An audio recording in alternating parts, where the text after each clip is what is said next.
Hi, everyone. Welcome to Wandering DMs. I'm Paul. And I'm Dan. And on this episode of Wandering DMs, we're going to be talking about trading magic items in your D&D games. Can you buy them? Can you sell them? Can you start up a hedge fund? All that and more today on Wandering DMs. Dan, how did this topic come up? What inspired this? Yeah, well, I'm glad you asked that because we had an earlier episode on trading and mercantilism in D&D games, and Paul and I did that episode, and we were like, this is the kind of thing that we are interested in. Probably nobody else is really going to care about it, and it's one of our most popular episodes.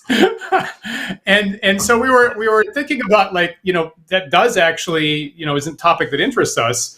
And so a couple weeks back, we were looking for things to talk about, and I asked Paul, should we talk about trading magic items? And Paul's response was, never, no way, don't allow it, doesn't happen in my games, nothing to talk about, the end. I'm like, okay, that's unusually robust thesis. And then a couple weeks later, I was like, wait a minute, I've been in Paul's games, and I have totally purchased potions and scrolls. So what's up with that? There is something we need to investigate, and that's where this show came from. Excellent. Yeah. It's funny. I remember having that conversation because I was like, I was a little worried that I just wasn't going to have that much to say because I'm like, I just don't allow it. I just don't do it. But I realized I kind of have drawn a line between consumables, like you said, potions and scrolls, and everything else. And when you get into scrolls in particular, that gets into a much thornier conversation about, like, how do you roll out spells to your wizards in the game, right? How do wizards learn new spells? I know newer editions, like it's just rolled into leveling. Characters just immediately get access to new spells every level. That's not what I'm used to in old school gaming. I'm used to, like, good luck, go find some spells. So I don't know. That aside, I think I'm going to try and sidestep that topic because that's probably a whole other conversation. It might be tied into it. I feel like that's important. And like Paul just said, in my last game, I totally had wizard characters who leveled up, and there were no spells available for their highest spell level. I'm like, you didn't, what are you going to do about that now? But, it's an interesting topic because it's one of these, the magic shop issue is one of these things that have really ping-ponged around in different editions of D&D. They've gone yes, they've gone no, they've gone maybe, they've gone we recommend it, we don't recommend it. And it tends to be very lightly touched upon sometimes about whether that's the intention for core D&D or not. And different editors have flip-flopped back and forth about it. So it's an interesting, I guess, proud nail or point of pain in the game about whether that should be allowed or not. It's fascinating. There was the thing I remember most strongly of it, the historical moment that I think really cemented in my mind that I don't like it. It's early 90s. I'm playing second edition AD&D a lot, and I had gone to, like, my first couple of Gen Cons ever, and gotten involved in playing some of the organized play at the time, which I think they called Living City. I want to say they called it Living City or Living Greyhawk or some Living something. Yeah, Living Greyhawk started 2000. I think Living City was earlier. Yeah, I think it was Living City, and so the thing is that they had kind of formalized the value of magic items for the purposes of that system. Yeah. They had formalized the value of magic items so that they could be more easily traded. And there was an issue of Polyhedron magazine that came out that I was receiving at the time. I had a subscription to Polyhedron as a valid RPGA member. I had the pin, all that. And I remember an article coming out about, like, so and so's magic shop. I can't remember what it was, but it was like it was just sort of like your typical thing you see in Dragon Magazine or whatever. That's like just describing a little background of, here's, this character, he's got a magic shop in the Living City, blah, blah, blah. And then it went heavy into, like, here's the price of all the magic items. Yeah. And then I remember that article coming out and digging through that and then being excited to include that in my games and then, like, adding actual magic shops. And I did not like the impact that had on my games at the time. I'll put it that way. Okay. Yeah. Yeah. Okay. Yeah. I didn't. It really felt like it robbed the mystery of magic items. Like they just became a commodity, and it was. I didn't like it. Didn't like it at all.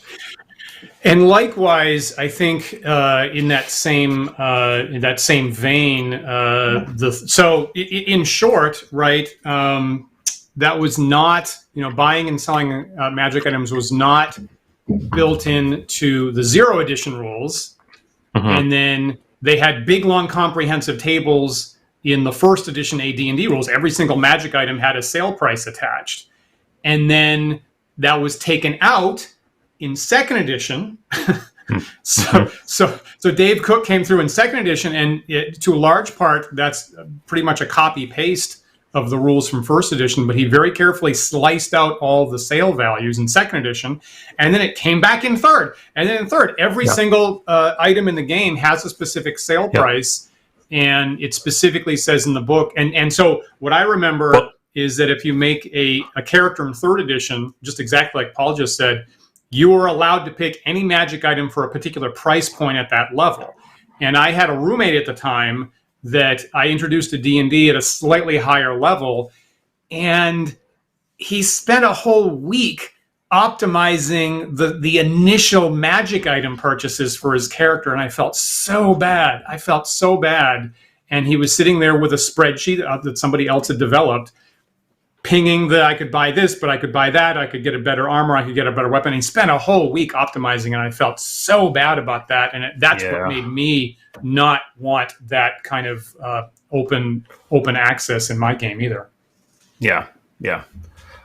Here's a couple interesting comments going through on the chat right now. So I'm just going to share a couple of things. Please. That's interesting. Okay. So Julian directed right at me, Paul, would you still feel that way if the shop had only scrolls and potions? And I just want to relatedly add in William's comment, who said, well, any old alchemist can make a potion, but you need wizards and dragon's blood and a full moon to make fancy stuff. So here's my thought. I feel like, what bothers me is when it becomes just that sort of commodity, right? When it becomes like going to the grocery store or the drugstore or whatever, then it's boring. Right. If the shop has lots of character and there are lots of like arcane ritual and rules around it, like I start to feel better about it. And I'll tell you specifically how potions and scrolls made it back into my campaign. In my campaign that I started around 2010, I started with L1, the Secret of Bone Hill, and so I have the town of Restonford, and basically I have the whole town detailed. That was my starting point. That was my base camp for my players. And if you've read L1, you notice that there's a major wizard in there, Peltar the Sorcerer, and he has 3 apprentices who are also detailed, who are somewhere. And there's even an inn that points out that like this is where they like to hang out. And my players were looking for, especially my wizard players, my magic users, were trying to find ways to add more spells to their spell book. And so they talked to Peltar and they asked, like, do you have any magic scrolls that we can use to scribe scrolls to our spell book? And I thought about it, and I kind of thought, you know what, it would make sense if Peltar's apprentices occasionally scribe scrolls as just part of their apprenticeship. Like that's how they train maybe to become wizards. So I said, okay, I'll sell scrolls, but I'm going to limit it in these ways. I'm going to say, 1, no higher spell level than 3rd level, because that's about at like once you get to Fireball territory, it feels like this magic should be much more rare to me. And so I'm like, maybe if you're very, very lucky, they might have a Fireball, probably not. And I ramped the price that way too. Like the 1st level spells, pretty trivial, not too expensive. 2nd level spells, more than double that. And the 3rd level spells, like, crazy expensive. And then I also randomized stock. So anytime they came and talked to them, I was like, well, let's see what they made over the past month. And I would roll dice for it. And I would actually use Dan's Book of Spells, which conveniently in the table of contents, there are numbers next to all the spells. So they can be rolled upon with dice. And so I would roll, and I can't remember, I think it was... I would roll like a D6 for the number of 1st level spells that they had, and like a D3 for the number of 2nd level spells, and maybe something like a D 0 to 1 for what third level spells they had. And, I like it. And then I would randomize which spells they actually were. So I like it. Yeah, that's what I did. It worked well at being on the player side of that, and I definitely like not having full access to the whole list, right? Yeah. So if you have the entire list in the book, be like you can just pick anything off this like it's a menu. I liked having limited access and having it be randomized from week to week what was available. Then it felt special, and it felt like you're going through a record store and you're finding a little treasure there. And for me, I again really liked having this limited access that you had to hunt for over time. Yeah. No, I did have, through play in that same campaign, I had players come at me with, I specifically want this specific magic item. I had a player who was playing a halfling thief who was angry at the fact that he didn't have dark vision or infravision or whatever, low light vision that the elves and dwarves had. And he's like, I'm a thief. I should be able to move around in the dark. I really want a magic item that will let me see in the dark. And so he just started talking to NPCs about it. He would ask Peltar or ask other, random NPCs, right, have you ever heard of a magic item that lets you see in the dark? And one, I'm like, that doesn't sound like a very powerful magic item, so I don't feel too bad about introducing that to the game. And two, I like that he was interacting with the world and talking to the NPCs. So I started looking through the adventures I had, and I was like, let me find a random, here's a dungeon that they haven't visited yet. I'm going to chuck a magic item in there that is a hat that grants you infravision, and then I'm going to make up a legend about it. Yep. Oh, yes, I heard that the ancient Amorians did make such a device. And possibly if you visit the ruins of an ancient Amorian ruin, maybe you would find one. Yeah. I mean, that's the way that my heart goes, is like, here's an opportunity for an adventure. Right. Someone wants something in the game, well, then that want is your perfect hook into actual adventuring. So my attitude has also generally been like, the price. There's a price, and the price is you got to go on an adventure. And it's funny because not everybody feels the same way, right? I've had some players like groan at that, like, oh, why do I have to go adventuring? And why do I have to play this game at all? Right. Well, yeah. Right. I mean, maybe I was doing a bad job of presenting it or something like that. But that's what it seemed to come off as. Or maybe they were play acting, and it didn't get through my OCD. I don't know. But some people do. Their instinct is that there should be magic shops or auction houses, and so the magic shop is a sufficiently well-known trope in D&D type fantasy at this point that it's all over the place. I just happened to go to my weekly Sunday Oglyph cartoon this morning, and it happened to occur in a magic shop, as a matter of fact, that was selling potions.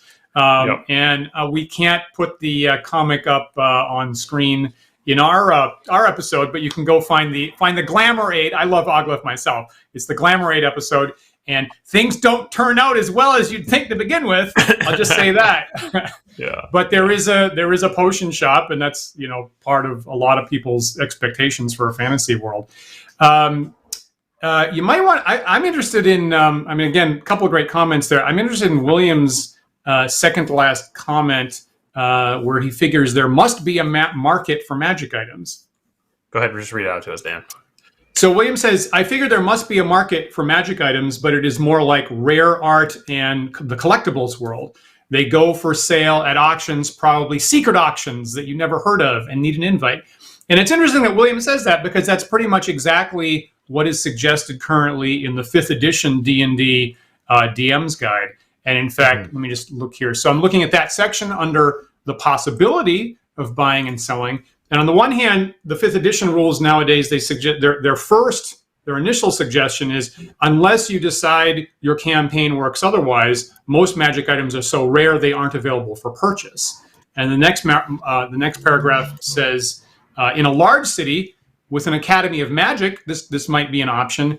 And it says, if your world includes a large number of adventurers engaged in retrieving ancient magic items, trade in those items might be more common. Even so, it's likely to remain similar to the market for fine art in the real world, with invitation-only auctions and a tendency to attract thieves.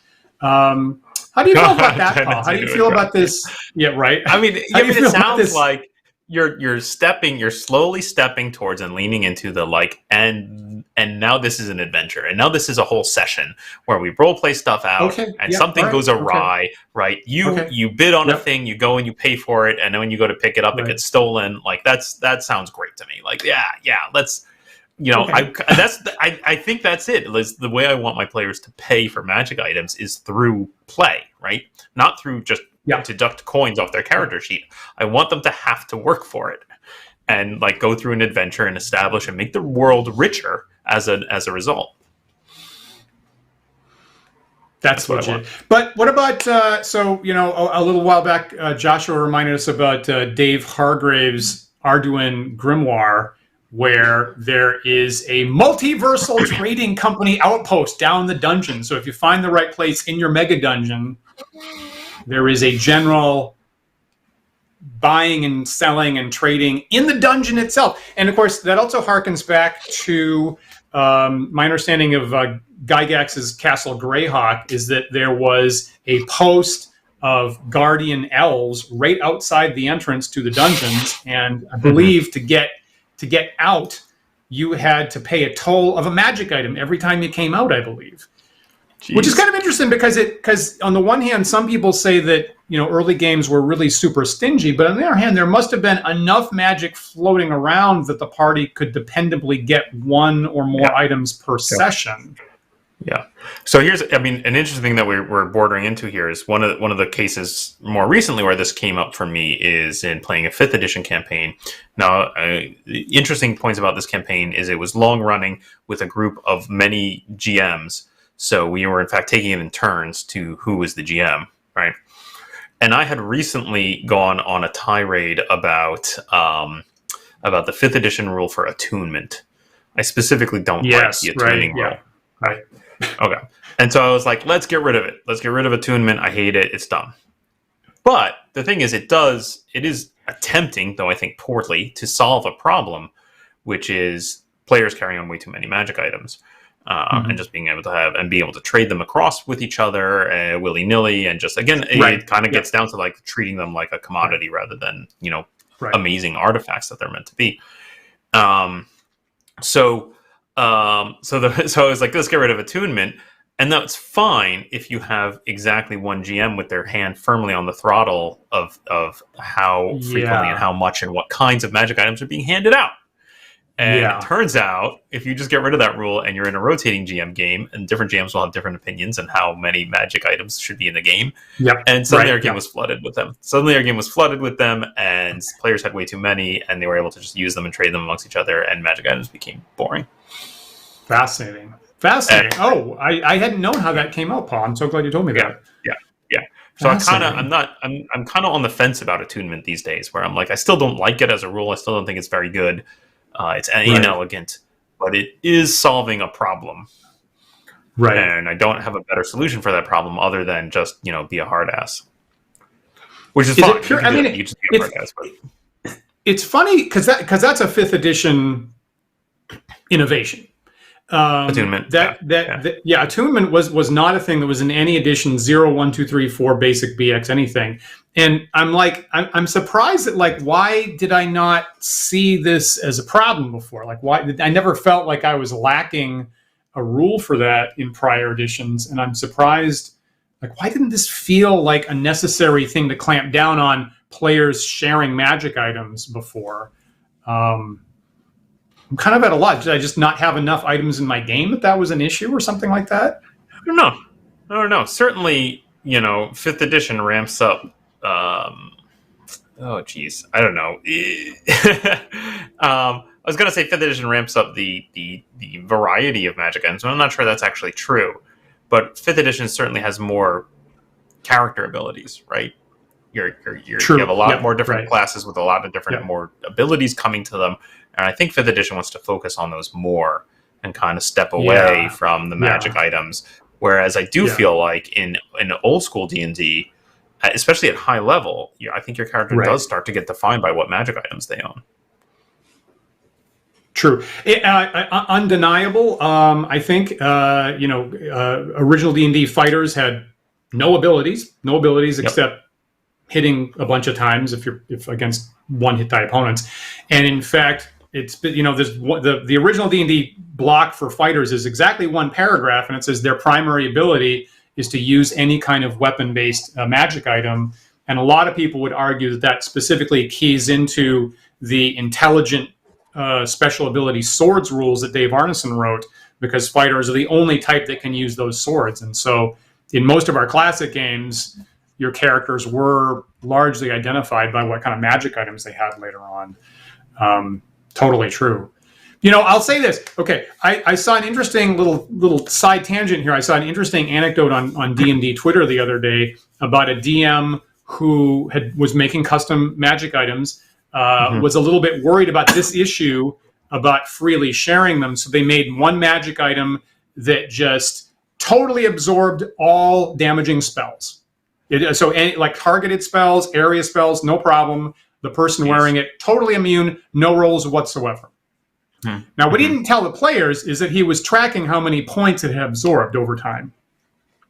Okay. And at some later date, when they were in the city, another character said, well, I'm going to go do something risky. Can you hand me that item that just absorbs all the magic? And what the DM what they never found out, and I guess if they'd scanned it for a curse, they would have gotten clues, but they never found out that when you take it off, all the damage comes back right then. That's brilliant. And the city got nuked. Oh, jeez. And the whole city just went up in a mushroom cloud. That's amazing. That's amazing. Now, what are the chances that that's going to show up in a 5th edition core book? None, right? That is not something that they're going to want to have. That's completely off the rails, and is really has to be like a custom, unique thing that your campaign is okay with.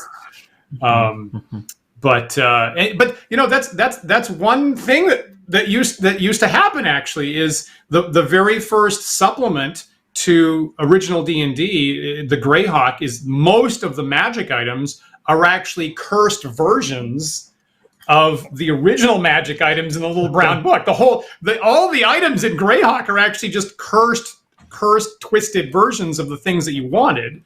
So that once upon a time, that used to be the response, is if things got out of hand, then you start handing out curses and destructive stuff. Again, that's not something that you, maybe like in a tournament situation, you can't depend on. I mean, so here's, let me just read from you from the 5th edition DMG. Here's a little blurb they say about attunement when they're talking about specifically about inventing your own magic items and whether or not they should require attunement. The advice is decide whether an item requires a character to be attuned to it to use its properties. Use these rules of thumb to help you decide. If having all the characters in a party pass an item around to gain its lasting benefit would be disruptive, the item should require attunement. If the item grants a bonus that other items also grant, it's a good idea to require attunement so the characters don't try to collect too many of those items. So they're trying to solve stacking, and they're trying to solve pass around. Interesting. Yeah. Interesting. Yeah. Now, personally, one of my biggest gripes about attunement is that it is a backdoor to identification. And then, so just by attuning, I now know all the properties of the magic item, and I don't like that. I like the moment in old school games, especially with players who are more used to newer stuff, where they say, "Oh, here's this ring. I've detected magic on these boots. How do I find out what they do?" And the answer is, put them on. They're never comfortable with that. They're always like, "Wait, really?" Right. Yeah, yeah. Okay, put them on. All right, nothing happens. I jump up and down. Right? Yes. Now we're playing D&D. They should be uncomfortable. See, I'm pro discomfort in my D&D. That's what I'm used to. That's how I came into D&D. That's how I'm going out. Highly uncomfortable. Yeah. But, it's interesting with the attunement because a couple comments back there, William's first thought was, he said, I feel like they took attunement from the Ring of Regeneration, where something in prior editions, there was a rule you had to wear it for a day to keep people from trading it around to heal up. And as soon as Paul says attunement, Ring of Regeneration is also the first thing that pops into my head. What edition did that special rule come in with? Because that is not in original or first edition. So now I'm wondering what edition. Which rule? The regeneration ring. That's interesting. Yeah, I don't know. At some point, they attached it just for that. I did have a Ring of Regeneration in my campaign, and it's funny because I also worried about how it was going to be used, and I personally enjoyed I wanted the players to share it around. I made it yes, you can absolutely share it around, no problems. I just changed its form factor from a ring to a very flimsy crown made out of twigs and branches and shit. So it was like very delicate, and I was like, Fireball, definitely going to destroy this. Wear it on your head while in combat, probably going to get destroyed. Right. And they were super paranoid about it. It was great. They built custom boxes to carry it around in. And it was wonderful. It was wonderful. I really enjoyed all the ridiculous play that I got. So yeah, that's another piece of advice, I guess, of play with the form factor of your magic items. Yeah. And then, then that comes into should they be more destructible, frankly? But we'll leave that for another discussion. Sure. In general. But those are things that, those are things that work great in a campaign. And then again, depending on how important the convention tournament system seems in the particular era, right? Things get twisted around in order to support people coming to the table with a higher level character with a specific number of magic items. And then I would say probably 3rd edition is where they went the most overboard in that late 90s, early 2000s era. So let me put you on the spot, Paul. So, and I feel so obviously there's a difference between buying and selling. And it's a little bit hazy, but at least if you look at 1st edition, what it seems to be saying there is that you can sell items freely. It never gives any support for buying magic items. So there's the buying and there's the selling factors possibly separate. Is this based purely on just that it's assigning value? Is that what you're getting at? Well, I'm do buying and selling have different statuses in your campaign? And then I'll say, 3rd edition had prices for all the items, and you could buy them for one value and you could sell them for half that. And then 4th edition had values for all the items, and you could buy them for this, and you could sell them for 1/5 of that number. And then in 5th edition, you don't get prices for the magic items. Yep. But let me put you on the spot and talk potions. Are you pro buying? Are you pro buying potions in the game? So my opinion on this has changed when some jerk removed clerics from my game. When that happened, I realized I had to allow for the buying of healing potions. Otherwise, we were in trouble. I do the same thing due to someone that I know very well removing clerics from my game as well. So I sympathize, Paul.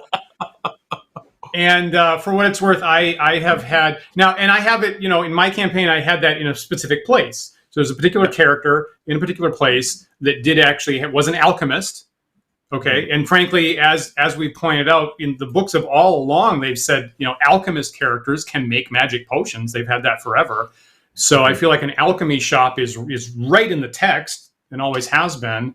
And so I've always had potions of healing available in my game for a value of 200. And then maybe there's some extra stuff. Maybe there's some extra unexpected stuff in the potion, in the weird hermit witch at the side of the village who's selling that stuff. That's worked super well in my games, and it's been a good way of extracting cash from the players. Actually, it's been one of the primary things is can you support your monthly expenses plus your healing potions. Yeah, and there have been. Are you selling only healing potions, or are you selling other kinds of potions as well? Mostly healing potions, but can be other maybe surprising types. I also have like an anti-poison, like a remove poison potion that's more expensive, and then maybe and I've offered them love potions. And they come into the shop like, can I interest you in a nice love potion? They're like, nope, that's not what we're here for. But you're not offering, say, potions of fire breath or flying or invisibility, anything like that. I probably should. I haven't. Those particular ones haven't come up. I probably should. Similar to your scrolls, like maybe I should be rolling and having a little bit more variety from day to day. Not, they're definitely not come in and buy a barrel of invisibility potion at will. Yeah. If I was really good about it, what I would do is I would let players sell stuff, and I would track who they sold what, and then just recirculate that stuff. I feel like if I was just more on top of my note taking, that's what I would do. I've definitely delighted in moments in the campaign where the players have asked a sage, "Hey, we've heard of this strange location. Do you have any maps of it or to it?" And the sage gladly sells to them, and then I hand back to them maps either made by them earlier in the campaign or maps made by other player groups. And I go, "Here you go. Here you go. Don't you wish you had made better maps?" Remember that other character who died there? Yep, he had a map on him. It made it back here. Here you go. Wow, that's great. Yeah. So I love fantastic. That. I love that. So and that's what I think of when I think of selling stuff, right? Like let's say a player for whatever reason is like, "Oh, we found this great wand of fireballs and we don't want it for some reason, or we want the cash, we're going to sell it." Well, my head's immediately going to go to like, "Well, who's going to buy it? And are you going to be happy that that person now has a wand of fireballs?" Maybe not. Well, okay. So let me talk. So scrolls. So you're clearly okay with occasionally players buying scrolls, because I've done that in your game. And that goes back to your favorite Holmes Basic D&D, right? In Holmes Basic, there is a rule there, I think, about what it costs to scribe a scroll, right? I think I want to recall that it tells you exactly the cost in time and money to scribe a scroll. Well, the cost is right out of original D&D, right? And in fact, I have an image prepared for that, Paul. So if you want to pull up, so for what it's worth, if you look in the very first book, the very first original D&D book that is equivalent, little booklet that's equivalent to the player's handbook, it describes magic users. You get one single paragraph about magic users, and it's like magic users, they can't use weapons, they can use a dagger, they get spells, and they, at a higher level, can craft their own magic items. And then it rolls, and then so this is like literally the second paragraph about wizards in the game is here's the cost to create magic items. And I think, Paul, you were looking at basically that first line that for 100 gold pieces per spell, you can make a scroll of spells, and that's copied directly into Holmes Basic.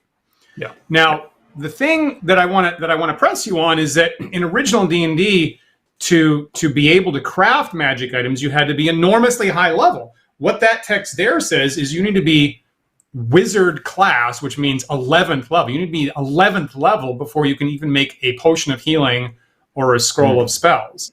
Holmes is famous for saying that wizard characters can make scrolls, not anything else, just scrolls, even starting at first level.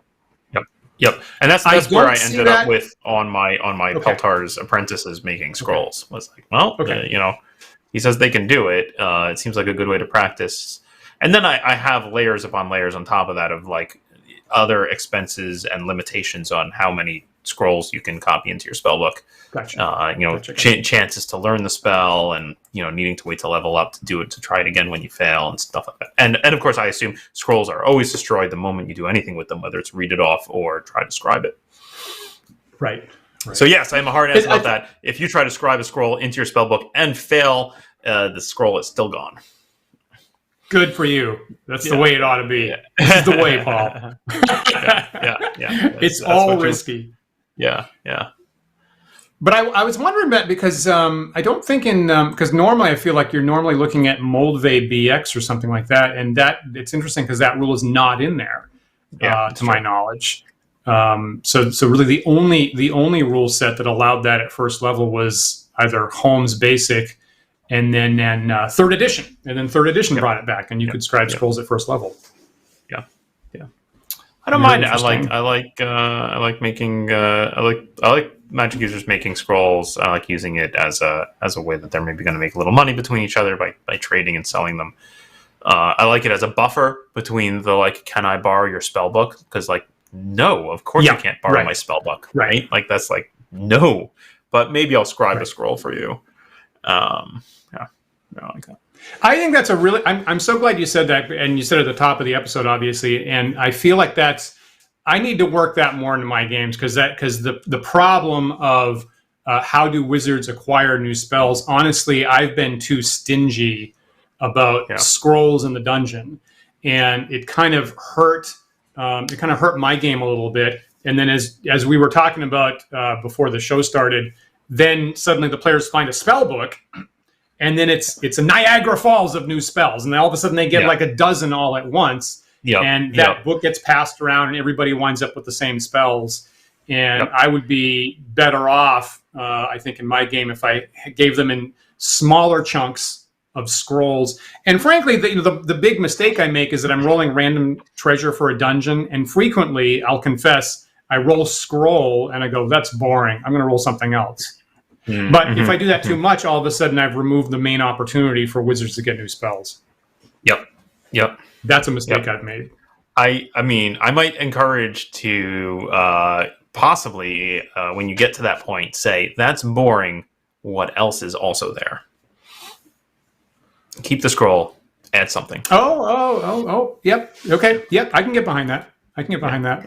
Yeah. It's funny because again, that's another rule that the dial's gone all over the map about where can wizards craft items over editions.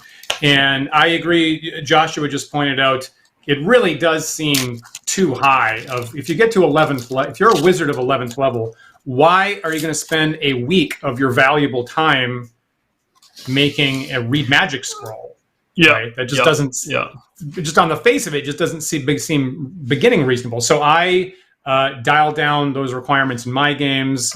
They were dialed down in other editions, and that makes a whole lot of sense to me as well. It's funny because like you go from 0 edition to 1st edition, and Gygax dialed that down to now you only need to be 7th level. You need to be 7th level before you can make a read magic scroll. And then that dial went down and down and down later on, which could make sense. So Paul, you were saying you're getting more comfortable with buying magic items as long as they're consumable, right? What about what? Let me see. Just looking at this table here, that might seem interesting. Yeah. What about magic arrows? Interesting. What about like a +1 arrow that gets used up anytime you shoot? Well, that's the next question: is the arrow used up? Right? Do arrows get consumed by firing them? Can I not go collect the arrow and reuse it? What do you do for that? I think if you look in the details of most editions of D&D, they said they're used up. I think the classic rule is if it hits, definitely used up. If it misses, 50-50. Interesting. What do you do in general let me step back, for arrows? Like I'm a 1st level fighter. I have a dozen arrows. I shoot 8 of them during a fight. Can I go collect them at the end of the fight? I think I've been doing the same thing for mundane arrows. I think I've been letting the characters pick up half of the misses. Interesting. And I don't roll for it, but if they missed 4 times, I let them just go grab it. I do something roughly similar, which is 50% is roughly in my head, but I do make them roll for it. I say, great, you shot 8 arrows, roll 8d6. Every 4 plus is an arrow you found that's still usable. So then I've applied that to magic arrows, where I say that, like, again, like, if the arrow didn't break, you can pluck it and reuse it. So I don't really care if it hit or not. I just care, like, did it break when it struck whatever it struck? Yeah, I'm with. I'm on board with if it hits, then it's definitely gone. I feel like that feels balanced to me for magic items. Is that reasonable? It's just a little more tracking than I want to do. It's just a little more, more inventory than I want to bother keeping. That makes sense. I just want to know, like, great, you wrote tick marks as you fired. Then that's the number of dice you roll, and let's roll to see how many are recoverable. That's legitimate. Yeah. So. Is that how that works? Now I feel like I need to go research. Like if you actually strike something with an arrow, can you pull it out and reuse it, or is it gunked up and not usable anymore? Now I feel like I should know that. I mean, does anybody know that from childhood archery? I would say, of course, they're all recoverable, 100%. I go over to the target, I pull them out, I reuse them. I don't destroy my arrows. I've done that many times. Okay, so I lose arrows in the earth, right? They sink into the earth, and I never find them after an hour of hunting. Okay. Well, if you're a poor archer, I mean that. I mean, you don't hit the target. Okay. Or Paul, wait, listen, please. Can I speak? Can I speak? Yeah. Go for it. The last time I did archery, I put my target up, right, at my, frankly, dad's recommendation. Right, I put my target up, and then there was a bale of hay, and it was up against a wagon, actually our hay wagon down at my folks' place, and I shot 3 arrows, and it went right through the target, right through the hay bale, into the wagon, shattered to pieces, and I broke all of my arrows. Right, every single 1, 2, 3, 4, right after shattered to pieces, and I walked back with the bow. I go, Dad, we got to go down to the Kittery trading post because I'm out of arrows. That is hilarious. I've never seen that, honestly. I gotta say, from years of going to summer camp, it was and the worst case scenario was that the arrow went so deep into the hay that you had to go dig around in the hay for it. But maybe because it was summer camp, maybe they were giving us somewhat underpowered bows, and it was less likely that. That's what I was going to say. I actually have a fairly high-powered hunting bow that draws 60 or 80 pounds or something like that, and it will go right through many bales of hay, actually. Yeah, and of course we're talking about target shooting. So those arrows, they probably have a flat head, right? Or just a pointed head rather than like a barbed head, which I always imagine in D&D you're probably shooting with like a big honkin', more serious head that's more likely to either get stuck or break or do right. Yeah, totally. Anyway, oh man, we're down the rabbit hole. So let's say you get half back. Okay, let's say you even have magic arrows and you get half of them back regardless of what happened. Purchasable in a store? Nope, I don't allow it. No, I'm hearing no. Okay, all right. No. Okay. Let me ask you this one though. How about wands? Yep. Can I recharge my wand? Well, that was my next question. Okay, you should be, and I've never come up with a really great rule that I was super happy with. There was an article in Dragon magazine. It was like, I think in the 80s or 90s that I fell in love with because it had a specific construction technique for every single different wand in AD&D, and it still didn't. And I guess it wound up just like, and then you just cast spells into it, and one spell's one charge. Yep. And I feel like I wish there was something a little bit more esoteric for the recharging. But let me give you what I've done, which this requires more tracking. So if you want to deal with this, go for it. I limited it to stuff like combat wands, magic missile, fireball, etc., lightning wands. This is less fun when it's like a wand of, I don't know what, invisibility, is that a thing? I don't know. Anyway, usually here you go. Wand of magic missiles. I assume every wand of magic missiles has a different number of maximum charges. It is not like they don't all hold 10 or 100 or whatever. They have a variable number, which I roll for, and I write down, and I don't tell the players. I also don't assume it has that many charges still in it when they find it. So it might have, 15 max charges, and it currently has 7 in it. Great. When the players want to recharge it, they have to cast Magic Missile at the wand, and it sucks it in. Great, you've just put one more charge in it. If you put more charges into a wand than it can hold, it will explode and release all of them. And you don't get to know the numbers. Wow. There you go. That's what I've done. And yes, I have had a player blow themselves up and die from overcharging a Magic Missile wand. Yeah, it was a brilliant moment in the game. Everybody enjoyed it quite a bit. And the player was brutally mocked. Brutally mocked for having the wand of magic missiles explode in his face. And he's like, I'm going to push it. And he knew it. Like, he knew he was gambling. He was like, I'm pretty sure that this thing holds more than 5 charges. So I'm going to keep going. Right. And it did. And it holds, I can't remember what it was. It was like a dozen or something. But he's like, okay, 12. Oh, it's still holding. Oh, great. We're going to go more. Here's charge number 13. Boom. Yeah, it was great. Now we should say, I mean, possibly there's some newer players that are not aware that there was a huge switch, and Eric just reminded us in chat, there's a huge switch in how wands worked in 5th edition. In prior editions, you had a fixed number of charges, and once you used it, the charge was just gone. And initially there could be, and here's Eric saying, wands in 5th edition recharge at dawn, which is sort of boring. I like that method better. Yeah. 5th edition, I think, right, they have like a charges per, it's basically a charges per day, right? Rather than a total charges for the lifetime of the wand, it's like a charges per day. Right. And it's, and to my, historical understanding, it's a fairly small number. In original D&D, wands started off with 100 charges over its lifetime, no more, no less.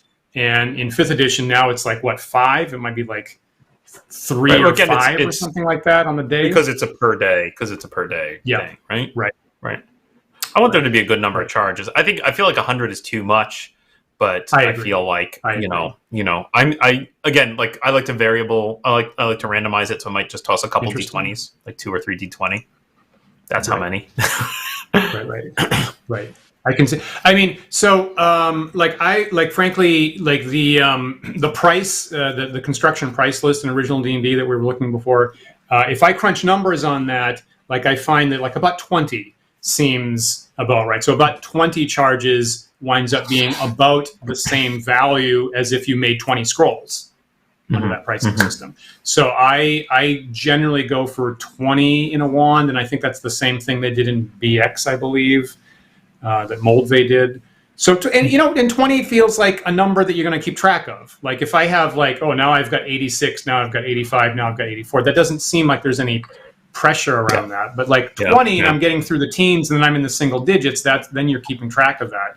So I agree, 100's too much.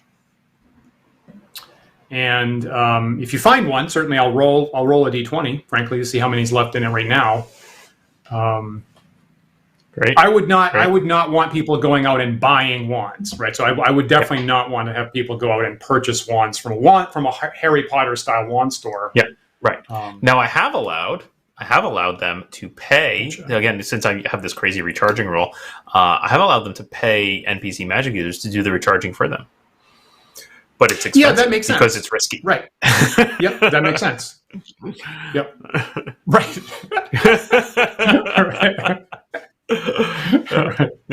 Yeah. And Eric's reminding us that in 5th edition, now the rule is that wands have 7 charges on the day and staves have 10. Staves have always had more by either 50% or 100. So then you get into like the multifunction staff that has like 3 different effects, and then it takes 1 charge to do this and 2 charges to do that. Yeah, which I think is fun. I like that. That's fun stuff. But yes. And I'll say that our friend Max had one of those in the last D&D game I ran for a 1 session, and had the top end staff of power, which is the most powerful staff in the game. And in, I believe, the very first encounter room, he ran into a trap that had a smashing pillar, and smashed his character, cracked the staff of power, blew him up. And had to go find a new character. Exploding magic items are just wonderful. Yeah. I don't know. Yeah. Oh, dear. Magic swords. Okay, so I'm going to top off. So what's your feeling about a magic +1 sword? Can you go say, I need to buy a +1 sword here, it's Wednesday? Nope, absolutely not. Nope. Still super valuable, frankly. And you get to that point in the game where the characters are getting higher level and they start getting fancier magic weapons, right? So now my fighter had a +1 sword at level 3, but now he's level 7 and he's got a +2 flame tongue or whatever, and he's still carrying around that +1 sword as a backup or whatever. But now we're level 7. We're starting to face off monsters that require magic, and so like having those crappy +1 weapons is important because they will start trading them off. Oh, let me give it to the thief. Let me give this, not a sword, but maybe a dagger to the a +1 dagger to the wizard. So he's got something, right? So that when we face something that requires magic, at least everybody has something. Because I do like that moment, frankly, in the power curve of the game. I'd like the moment where they start facing off on things that require magic to hit, and only like 2 or 3 of the players can actually do anything about it. I agree. And the other players are going, oh no, we don't have enough magic weapons. Right. I love that. Right. I love that. And what do they do at that point, right? That tends to be a point where suddenly they have to get creative. They have to be creative. You're not gonna. Nobody's going to want to stand around and just go like literally do nothing. So they're going to. Do I try to trip it? Do I try to tie it up with a rope? Do I blind it with a sack? Yep. Right. And then pretty much after that fight is when the players now have a new goal of, oh crap, we need to get more magic weapons, right? So let's start figuring out where we can go to find more magic weapons. Right. And I love, like I said, anytime there's the players identify a need, it's a chance to introduce adventure. I agree with that. Yeah, I try to pivot things into more adventures, and that's what the game should be about. I agree. Yep. Yeah, there you go. All right. There you go. Well, I'm glad we that one we settled, Paul. That one we settled. General magic shops, no. Some potions, some scrolls, hiring people to recharge your wands. That's fair game.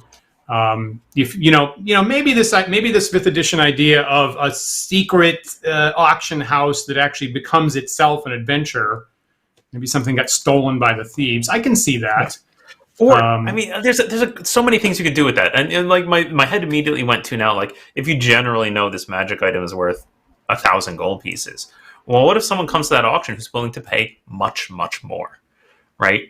Let's introduce a little variability into the pricing, and then I think that's an interesting session where the players just get ridiculously. Let's see how high I can upbid them.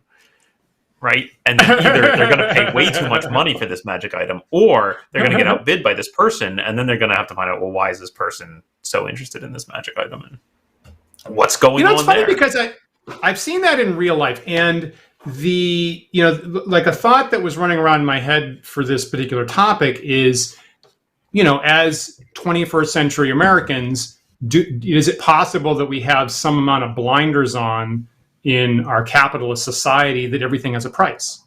So many of us, and Frank Mentzer says it in Beckme, and the 3rd edition rules basically says many of us wind up saying, well, clearly for the right price, anything is purchasable. And like in 1st edition, Gygax even had prices for artifacts, right? So really unique, one-of-a-kind artifacts, like the Throne of the Gods. 50,000 gold pieces or whatever it is, right? Yeah, and even though it's an immovable part of a mountain, I don't know, whatever. But nonetheless, he felt there had to be a price, and so for our current culture, I've been explicitly told by authority figures in my life, like, everything has a price, and I have seen, the things that I've seen in the farming community is, someone raises like a beloved pair of working oxen, right? And they've worked with them, and they're kind of they're kind of pets, and they're kind of partners. And someone comes on the farm and says, that's a great team of oxen. I want to buy them. And the person says, they are not for sale. And the stranger says, everything has a price. You name the price, and I'm going to pay it. And person A says, quotes, what seems to them a ridiculously high price, and person B says, yep, you got it, here's a check, and they drive off with your oxen. Right. And so it's the discussion today made me think about, are there other cultures where that wouldn't happen, right? Are there things in the world where people just absolutely would not allow it to be purchased? And I'm thinking, like, I don't know, like a national park or something like that. The Taj Mahal, would that, are there things that are just simply off limits that a person would never ever think about forking, accepting money to fork it over? And maybe that should be part of our non-American, non-colonial fantasy worlds as well. There's probably going to be angry comments about what I just said. I don't know. I think it's reasonable. I think it's interesting because it's inspiring in me thoughts of like, well, what is, take into consideration who you're buying it from and what do they want, right? And yeah, maybe they're just like, this is my beloved. I would never part with this. This is like, whatever. It's an intelligent sword that I have a relationship with. Like I can't sell my children, right? But on the other hand, like, what if it's somebody who wants a very specific price that can't be counted in gold, right? What if it's somebody who wants something, I'm trying to think of something truly terrible here and not coming up with a great, a great option, but like, I need you to go do this favor for me, or I need you to, go on this quest. I need you to assassinate my cousin so I can ascend to the throne. Right, there you go. There you go. Yeah, something pretty morally reprehensible. What are you willing to do for this thing? That's right. Great. Yeah. That's exactly. Yeah. Oh my goodness. So I agree. Right, maybe just not cash, but something that turns into an event. Yeah. That's great. We have just a few minutes left here, Dan. Do you have any final thoughts on the buying and selling of magic items? This is one that maybe is we're unusually of like mind on, Paul. So I also am pretty comfortable with some potions and scrolls being sold, or a wizard giving a service of a single spell, and non-consumable higher powered magic items. I would be fairly uncomfortable having a magic shop in my dungeon that stuff was just being forked over all the time. Yeah, me too. I don't mind, I don't mind having some NPCs demand them as tolls. So if I have a landowning wizard that says, you got to give me a magic item to get across my territory, I'm fine with that. But I still don't want to put a dollar sign on what that cost. I think I'm going to stand by my actual original statement here, Dan, which is I simply never ever do it, except when I do. Paul, you contain multitudes.